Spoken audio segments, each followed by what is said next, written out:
This is the SpeakOut campaign, a youth initiative dedicated to promoting public speaking and civic engagement. We interview prominent speech and debate competitors, along with various youth voices and activists. Today, we'll be speaking with Alan Lee, Florida DECA's District 2 Vice President and 2023 ICDC Business Solutions Project champion, on developing a winning project. We'll be discussing the aspects of serving as an officer, details on his DECA competitive journey, sustainability in today's world, and community impact efforts. Hope you enjoy this episode.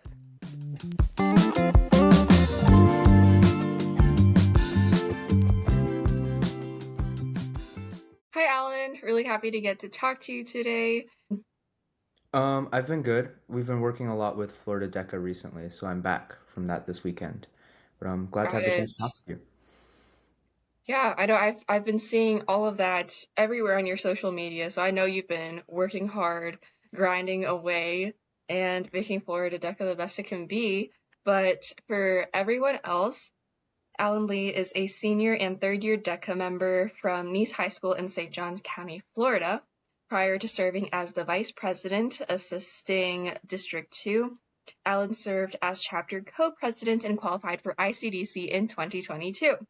In 2023, Alan placed first at ICDC in the Business Solutions Project, developing and leading sustainability initiatives at the PGA Tour. Led by Alan and his teammates, Project Greener Greens transformed Constellation Furyk and Friends' commitment to sustainability, implementing refillable water stations, aluminum cups, a 60-member green team, solar charging stations, EV stickers, and a Constellation Sustainability Pavilion. In the future, Project Greener Greens will expand across the national PGA Tour network with implementations in the works in North Carolina, Virginia, and Nevada. So I have to insert right there. That is really, really cool. Outside of DECA, Alan works as a manager at the Foster Closet, a nonprofit based in Jacksonville, Florida, which I recently found out is the most populous city in the U.S. Correct, Alan? By land area. It's the Finally. Okay, largest got by it. land. Very interesting. And there he organizes teams of tutors and volunteers as they educate foster and adopted children while providing clothes, toiletries, toys, and school supplies. Alan works extensively with Florida DECA's social media while designing conferences, the state action plan, and the annual business plan. In the future, Alan hopes to work with nonprofits to further their impact on underserved communities. So all of that is amazing stuff that you've been doing. Very just all over the place, but with such depth to it that I'm just wowed by that. But I know you've been involved in many different organizations, and a lot of these actually include a public speaking component. So can you tell me, what was your first public speaking experience? That was way back in like 7th or 8th grade, when our county chose me for like character counts. And it was like a breakfast, but you had to go up there and give us like a 2-minute speech. And I talked about citizenship in mine. So that was the first time, I think. And I realized I was kind of good at it. I don't do speech and debate, so I can't really like objectively quantify that. But I didn't mind doing it, and I thought it was a lot of fun. And people came up to me and said that I did a good job. So for 8th grade, I think I did pretty well. Oh, that's really nice. And I mean, not every great speaker has to be in speech and debate. You know, there's other activities out there as well. And sometimes they don't do any of those activities at all, and they're just a natural. Uh, but I like how you mentioned that you did a topic on citizenship. Is there a focus on civics at your school or in your community? Is that something that's popular among students where you live? Um, I wouldn't say so. I don't think I can name one of our like school clubs that would focus like extensively on citizenship or like on civics. I guess you could say like maybe DECA with the stuff that we do in terms of like advocacy for career technical student organizations and stuff like that in government and various like aspects of it, including like the Carlos Perkins Fund. But I wouldn't say that a lot of our students would extensively develop like citizenship or civics commitments in their activities. Got it. I can totally relate to the whole advocacy part with TSA, and I think a lot of it just boils down to essentially funding. I think that's always a Mhm. major thing in trying to get more funding so that we can actually get those resources out to more students and make it more accessible. So I like how there's a similarity there, but what exactly got you interested in citizenship then? Was that just something that you kind of curated on your own? And is that something that still interests you today? Um, I think like from when I was really little, I've always been interested in like current events. So I'm always like watching the news, or I'm scrolling through the New York Times, or I'm listening to NPR News Now in the morning. That's just something that like I've always felt passionate about. I always love history, and I always love like just watching things unfold. So I think citizenship for me was being like an informed citizen, making sure that you were up to date, making sure that you were making the reasonable choices you can with all the information that you have available with you. So those were the most important parts for me. Nice. I like how you have that base interest in civics that you've kind of taken and transformed into other avenues that you now pursue today. And so, along that vein, why did you join DECA then? I kind of like fell into it by accident. So a lot of my friends were doing it. I didn't really know that I wanted to do business, but I'm definitely not a STEM person. So that was like kind of my only alternative.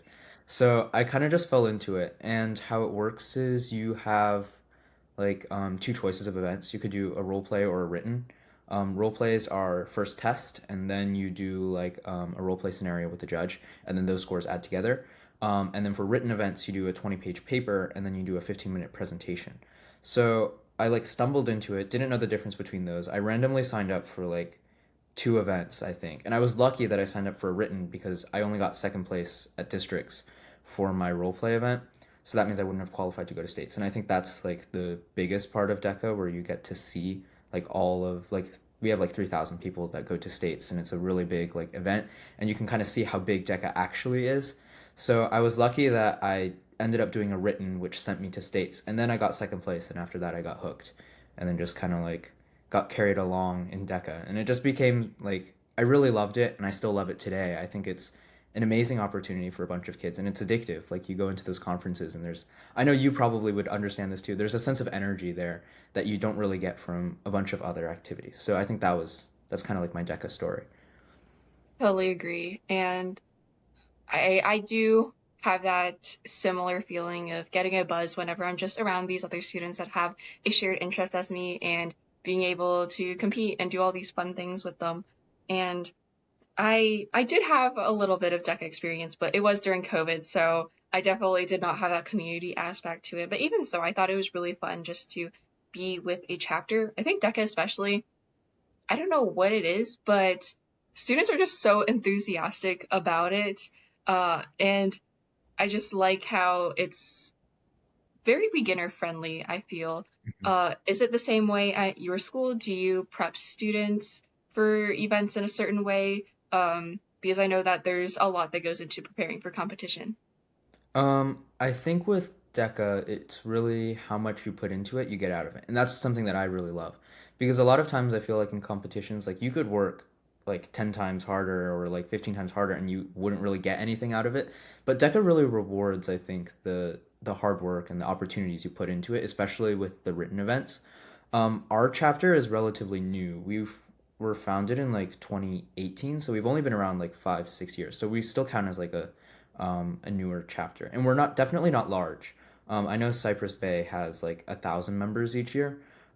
We only have like 150, but we always have really high test scores just because we're a IB school, so we kind of like most of our students will do that. And I think we won first place for the first time at ICDC 2 years ago now, but it was my first year in DECA. So I think seeing that was something that really inspired me to see that it's possible to win at an international level. And I think we took all of the experiences that we got from going to internationals for the first time, and then we prepped the year below us. So that's something we really pressed heavily on. Um, DECA, a lot of it is like insider knowledge that you need to know to do well in those competitions. Like there's so many like subjective variables that you have to control for, like how you present or how your paper is styled or what you're including for each section. I mean, they have guidelines, but there's kind of like different formulas to add up to a winning paper or a winning presentation. So we kind of like used those and applied them to the year before us and applied them to us in the last year, and we did really well. We had two teams in the top 10. I placed first, and we like doubled our state and ICDC qualifiers. So I think that there's a formula that you have to learn, but once you learn it, you can apply it to almost everyone, and everyone does pretty well. Yeah. Congratulations again on getting first place internationally. No small feat at all. Um, and I agree with that idea that there is some base knowledge that you still have to understand, and that's where the guidelines, I guess, come into play.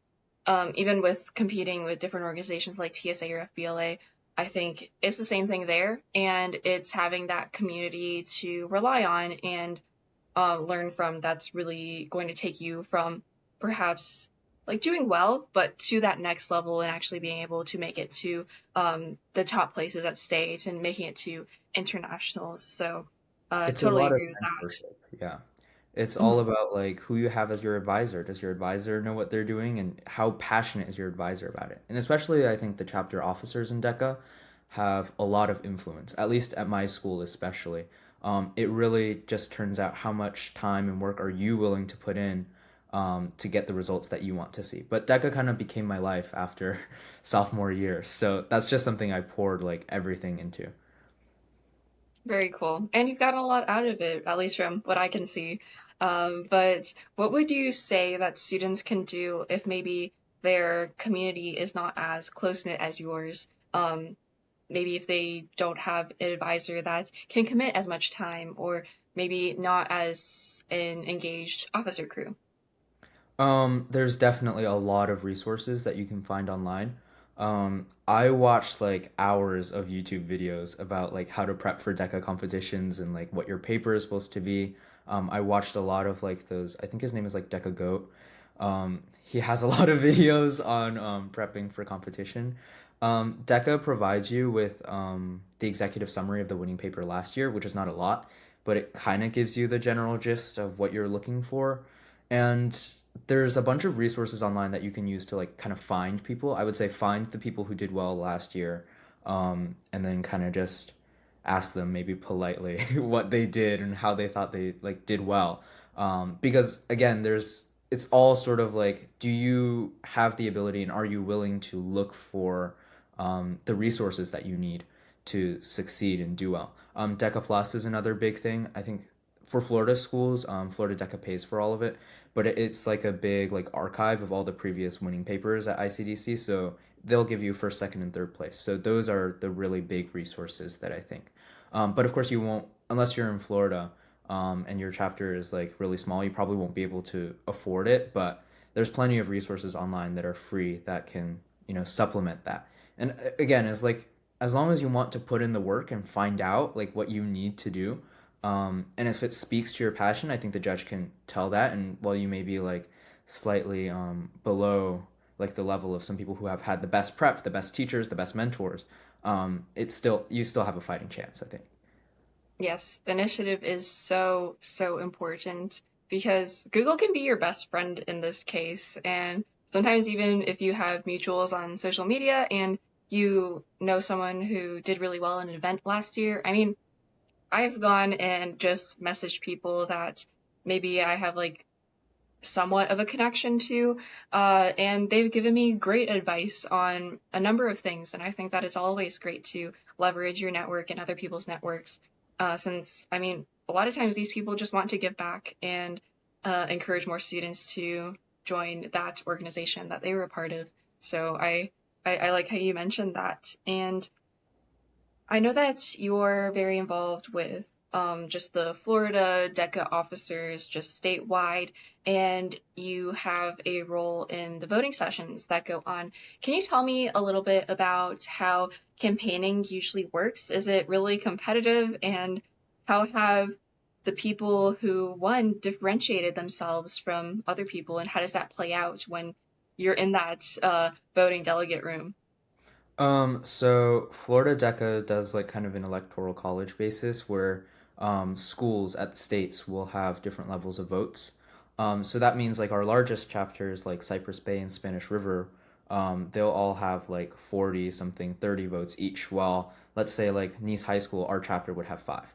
So their candidates, when they go for executive officers, which are like our EVP and our executive president, their candidates usually have a really good chance just because of the sheer voting block that they'll have.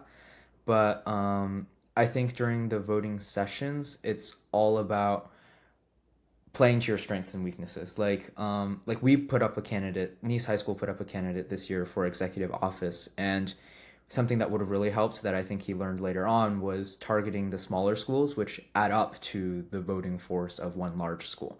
So I wouldn't like too quickly discount the voting power of smaller schools, but again, it's all I think a really big game of politics. And during our caucusing sessions, where the voting delegates get to ask the candidates questions, I think that's a really big part of they're going to decide who they're voting for within like those 30 minutes that they're getting inside of that caucus room. So when they propose those questions, even if it's like weird and wacky, like I know some person asked, "What's your go-to Chick-fil-A order?" Which I don't really know why you would ask an executive candidate that, but I think it gives them a chance to be more personable, to kind of reach out beyond that like lobbying, like politicking, kind of like general vibe, and kind of move towards being more of a rounded individual instead of kind of flat. That's something that I think candidates always have to keep in mind, and that you have to differentiate yourself because you could have the best policies and you could be really technical with everything that you say you're going to do. But if people don't like you as a person, as if they don't think you're as funny or as you're kind or you're as personable as your opponent, then you're going to struggle in those voting sessions. So always keep that in mind. You have to really connect. I think that's the key. Connect with your audience and know who they are and know what they're interested in. Um, that's really kind of my 2 cents on it. I know at a national level, I've talked to candidates who've run there before as a state officer, and it always astounds me the work that they have to put in to run for like Southern Region Vice President, Western Region, and Executive President. And again, it's the policies and everything that they say they're going to implement are really, I would say, 75% of the equation, but 25% is going to be those voting sessions where can you target the things that people care about? Totally agree. And I don't think I can emphasize enough how important it is to be prepared to show people who you actually are at a conference, since not everyone's going to come up to you and just start grilling you about all of your policies. Like, that's not what people do when they first meet you. And to expect that all of your prep going into it is just only going to be about, hey, what policies are you going to implement and how are you going to accomplish that? That is honestly, when I campaigned, that was maybe like 15% of the questions that I was actually asked when I was at the conference. And I know there's different like regulations depending on what kind of CT organization you're involved in. But especially when you get those funny questions like, what's your Chick-fil-A order? I think it is so important to take advantage of that and show that, hey, you're just another student just like them. And you want to spread your message, your truth, and show them what other possibilities there are and how you're the best person to go forth and implement those, while also being someone that people can relate to and understand that you're going to represent them well. So I really like how you hammered in on that, since that is really, really important. They're they're voting for people. Like they're not Yes. voting for Hmm. issues that they super care about. I don't think that like that's the thing that's on their mind when they walk into the caucusing and voting sessions. It's all about who they think is like the perfect individual to lead them. And I think that's something you focus on. I'm sure you would speak to that and then implement your agenda that you've had kind of like behind the scenes to make sure that you fulfill your responsibilities. Very, very true. And I remember you mentioned earlier about block voting and how the different votes can sometimes change the course of an election. And I also have a personal story about that too, because at National TSA, we had different states that would do different things. Some of them would block vote. For instance, some of the like the larger states I remember would have to resort to that simply because they couldn't count everyone and not everyone was able to make it to every session, so they didn't quite know what everyone was running for, which is fine. Everyone's busy. And a lot of the smaller states instead would have more variance in there. So I think just trying to connect people on a personal level and not leaving any state delegation behind is really important since everyone's vote matters. It doesn't matter if you're from like a larger state or a smaller state, they're still going to vote for you. And I think it's important to connect with that person and at least give it your best shot to try to convince them and explain why you're the best candidate. So, really great advice for that, Ellen. Um, and how do you juggle all of these responsibilities that you have with Florida DECA, since I know you're always working on something related to marketing for them? Um, it's a lot, I think, for marketing especially. We post a lot, we do a lot of promotions, we have videos and stuff that's always in the loop. Most of the time, we can finish them during our officer training, which was in June. But I like to I under ideal circumstances I would say, "Oh, I have a planner or I have a calendar," but I kind of really just like keep it all in my head and then I figure it out as like tasks come up, like what I need to be doing. For Florida DECA, it helps if I really love doing it. I like doing graphic design. I love helping out with Florida DECA. Um, I ask for like a 3 day time frame to get this post done or get this approved, and usually I'll finish before then. But that's something I think really helps. Since I'm basically the one that does all of their marketing material at this point. And you're But good at yeah, it. yeah, I love doing it. I don't mind doing it, and it can be a lot, but I think as long as you're conscious of the fact that you have all these responsibilities and you need to make sure that you have an adequate time frame to do all of them. I remember like working for the APP, that one was a short notice one. Like I had one weekend to finish like this 12-page document to make it look presentable to a board meeting. Um, but I think overall, it's not too bad. I think DECA takes up the marketing stuff takes up a lot of time. I'm glad we ran through everything in OTC. We worked from like 7:30 in the morning to 2 a.m. at night. Like it was a wild ride, and that was like for 5 days in Fort Lauderdale. So I'm glad we got a lot of that stuff out of the way. In terms of like my school stuff, IB student, so we do a lot of like random like weird things that are part of our program. So that's always a hassle. But I think as long as you're just kind of making sure that you have a responsibility to all of these things, and I find a good time in being productive and like always having to do things. So I don't mind it. That's really nice. I think it's important to like what you do and at least make something you do more likable if possible, since that's when you get your best work out. So that's great that you really do enjoy the work that you do and all the stuff that comes out always. I'm just blown away by how professional looking it is. Thank Um, you. but can you tell me a little bit more about what kind of community efforts that DECA does? Because I know you mentioned before there's a lot of advocacy that's involved as well. So is there anything, even on the local level, that your chapter, even your state delegation does? Um, yeah, so I think a big one for we'll go from chapter state to national. For on the chapter level, it's a lot about making sure that your year is not purely just competition based. That's something I'm really passionate about to make sure that we're not spending an entire school year just thinking about competition and how to get everything done. We're thinking about how can we use our 150, 175 students to go out and, make a difference in our community. I think a big project for us was Project Greener Greens with our green team. We had a lot of participation in that one, and that one was a lot of fun. You get to know like your chapter members a lot while you're also, making an impact. We work for Interact and we work with like the Rotary Club on all of their events. So we'll provide DECA volunteers for that. And we haven't done as much as I wanted them to do. So I think that's going to be a big goal this year to kind of shift away from just a pure competition based, because I think smaller chapters are forced to. They're forced to just think of DECA as like, oh, it's a competition. It happens in March and April. And for the rest of the year, we're just going to be prepping for that and maybe not doing anything else. So, but with a larger chapter, I think you get the luxury of working with like St. John's Hugs or like working with food banks or even the Foster Closet really to provide volunteers and get donations out. Florida DECA on a state level has a statewide campaign. This year we're doing funds to orgs. It's collecting shoes and then we give chapters, well, the organization gives chapters cash donations. especially since ICDC is going to be in California this year. I think for every 2,500 pairs of shoes that a district or like a school raises, they'll get a check for $1,000 right then and there. So they'll be able to collect on that. So that's something that we worked really extensively on to get that partnership up and running at OTC in Fort Lauderdale. Usually it's like canned food drives and stuff. We ask schools to bring in canned food drives. We ask schools to bring in like used clothing and like all of that stuff to our conferences, and then we'll work with a food pantry or a charity in those areas and give the donations to them. And we have a lot of schools and a lot of people. So on a statewide level, that's kind of like our community impact.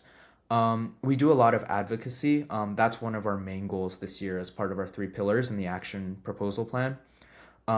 We've talked to the governor. We work with various like school boards to make sure that DECA is advocating for the career technical education side of things. I think you can speak to that too. It's such a big priority for us, and especially with funding, like you said, that we get enough funding for all of these organizations and all of these schools to make sure we're providing the best experience that we can for a lot of our members. And at a national level, I think there's always those DECA Inc. partnerships with like Marriott and Hilton and like Otis Spunkemeyer, and to get all of those different like scholarships, especially, I think scholarships would be a big one for our organization. That's kind of where like the community impact for national DECA lies. Great. Yeah, I think all of that you just mentioned, that's amazing how much of a reach that DECA has and how you're able to leverage so many members to make such a great positive impact in communities around the nation. And along with that, speaking of national things, what were any experiences that you had at ICDC that stuck out to you? Were there any funny stories or just things that maybe changed your perspective at all while you were there? So this year well last year I guess ICDC was in Orlando. So Florida was the host team. So we worked a lot with the national officers, and we got like recognized on stage, and we were running some of the operations behind the scenes, especially for Very closing cool. ceremony. So that was really cool. Most of the time you won't get a chance to go up on stage unless you're competing, but as the host team, you kind of get to go see. I didn't realize like how much time gets put into the rehearsals of the opening ceremonies and closing Jeez. ceremonies. Like it's wild. Like everybody else is at Disney or Universal having fun, and you are in that empty, massive conference like convention center, um, just in the dark with music playing, and like they're running through everything. It's kind of cool to see that post production like side of everything that's happening inside of the ceremonies. Me and my partner lost my voice before finals, so after prelim we kind of lost our voice. So we had to go to like CVS to get like cherry cough drops. So we smelled like cherry cough syrup while we were walking into competition, and he got sick after, I think. So it was not pretty. We had to go through it while we were losing our voice and everything. That was really funny. I wish I had more memorable experiences at ICDC. I think the one in Atlanta was my first one, and I wasn't a state officer, so I didn't have to spend a lot of time doing rehearsals or meetings with the state officers and the board. But again, it's just the energy that's in the room and the people that you get to meet. I got to attend like the Chartered Association luncheon that they host for all of their state organizations and their state officers for DECA Inc. In Orlando, and that was really cool. You normally don't get to meet all of those like cool people who love DECA as much as you do, because they're all state officers. They all live and breathe DECA at some point. So that's really cool. Always the pin trading. I don't know if you guys do this, but Yes, each that's a big state thing. has their own like pin, and Florida DECA gives out hats to all of their members. So that's like kind of our thing. It's like a big plantation hat that members get to wear. Those are always memorable experiences. But yeah, I think we did ICDC pretty much by the books. Like I went in, we presented, we tried to find time to practice. We would be up at like 12 a.m. just like running through a presentation again on FaceTime because it was past curfew. But yeah, we lost our voice, and then he got a fever like right after our presentations. So yep, it was Oh my. it was a wild experience. At least it turned out all right. Yeah, I I think think you go in and you have like no expectations because it's such a large competition. You compete against hundreds of people in that event. Um, you can't reasonably have any expectations to do well. We were the first ones to present to our judge. We were like 8 a.m., like first ones to present out of like 20. So that could either be a blessing or a curse. You're the first one that they see, but also it's like way too early in the morning and they're just, zombied out over a cup of coffee or something. So yeah, but But it was a good yeah, time. yeah. But you guys set the bar. You set it high, right, early in the morning. That's Yeah, the way to do it. it scored really well for that prelim session. So I was hmm pleasantly surprised. Yeah. And do you have any tips for other DECA glass hopefuls? Um, Let's see. I always do. I think a lot of my experience lies with the project management category or business management and with written events. So I'll kind of like target those and then I'll go into a more general. For project management, make sure you focus on having your ideology set out and implementing that ideology throughout your project and throughout the course of your paper. That's something that they really want to see because that is the tangible, like, business management part of the competition. So you really want to double down on your project management tools besides like the SWOT analysis and all that. You want to go in, like, we use the agile project management strategy with like the weekly scrums and everything, but I think that is a key differentiator with project management events. Again, implementing your event for project management, that's really important. For the other ones, not really so much, but for project management, you have to kind of design your project, implement it, and then reflect after it. So those are like the three steps that you really want to hammer down. I wouldn't worry too much about like how big your project is or how like big of an impact you have. DECA is really forgiving in that aspect, and I think that they're correct in saying that like you work with a mom and pop bakery, you're just as good as somebody who worked with like a $1 trillion corporation because there's merits and the whole judging is based on the process and not necessarily like how big of an impact that you guys had. But it certainly helps. But I would just keep that in mind that like, oh, don't be discouraged if you work with a smaller business or a smaller organization. As long as your project down to the core is really strong and something that you can present really well to a judge. I think that's the most important part. For presentations, you only have 15 minutes with that judge, and that's the only time you'll see them, and you have to build in questions into that 15-minute time. So make sure that everything is snappy and engaging. Like me and my partner, we didn't write a script. I don't really suggest writing a script for your presentations, but you have it memorized to a point where like you can just recite parts of it already and but make it like natural and not happy birthday level memorized. But that'll help really with the fluidity of everything. For OR events, I would say really focus on doubling down on all of the research tools that you use, the techniques. That one is the really big thing that they're testing you on. And I think for DECA as a whole, again, it's just the effort that you put into it. It's the effort to find the resources, find the time, find the like we started working in June and we worked up till like May on our project. So it's really all about if you do it by the books, you will do well in competition.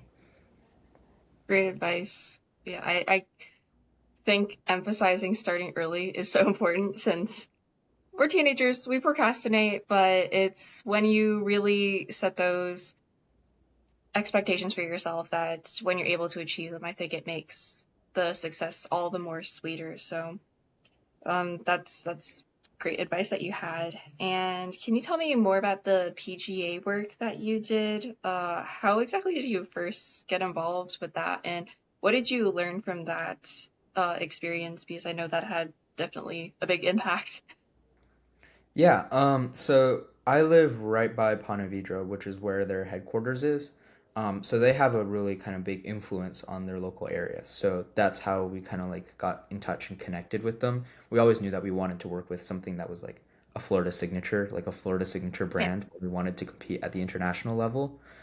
Um, the PGA, I mean, it's an organization with like any industry, it faces a bunch of different challenges at once. So finding and picking sustainability out of like all of their corporate stuff was kind of like an interesting experience to see what they thought they had to work on. And then we really took the idea and we ran with it. Like we tried to do everything under the sun, and they were surprisingly they received everything pretty well. I think they like adopted a bunch of our initiatives that you read out before, and we've been brought back to continue on this year. So I think they're very self-aware and they're very willing to work with kids. And I think that's the biggest thing. It's just you can be surprised by how much of an impact you can have just by reaching out and saying, "Hey, like, would you be open to doing this?" And then the whole thing just kind of like unfolds from there. So that was the biggest takeaway from that. That two individuals, I think, can have such a large impact working at a tournament and later at across their network. Well, congratulations on getting invited back. I know you'll continue to make different improvements and just really hammer in on sustainability since that is uh, a pressing issue today, I think, in a lot of aspects, in a lot of different industries. And especially with golfing, I think sometimes that's not the utmost priority. So that's really great that you found that area that needed improvement and took that as far as you could. And I know you also mentioned that you're very involved with foster kids, and you mentioned, I think, a little bit about that with your DECA efforts. What has been your takeaway from that? Because I think that's a little different from the other activities you've been involved in terms of actually going and helping with students specifically instead of maybe like DECA, where it's more of a business minded approach where you're kind of just looking at things holistically. Yeah, with Foster Closet, we're a pretty small nonprofit, so I'm like one of 3 or 4 employees there. And foster kids are a really historically underserved population in our communities. You hear like nonprofits like, oh, food bank or like clothing drive, but foster care is something that really goes unrecognized. I think it opened my eyes to a whole different side of how like our political system works and how like how welfare and those different aspects influence somebody's upbringing in life. And I think like DECA, it really taught me the importance of education on people, that people who take the time to sit down and work with a kid, like foster kids, they have a hard time learning just because of the trauma that happens to them. Like psychologically, it's kind of like a roadblock to everything, and they can't sometimes they can't keep up with just the normal everyday like teacher just flying through all the material. Like as long as they have somebody that sits down with them and works them through everything, that's something that I really learned the importance of, and that's something that I had during my upbringing, but these kids really didn't. And just hearing their stories, it's really heartbreaking, but it's kind of cool to be at least one good part of their day or like a good part of their achievements. Like all the kids that I work with, they all do really well after they leave us. Like I know one of mine, um, he got like most improved at his like third grade graduation or something. So that it's like just seeing the impact on that scale.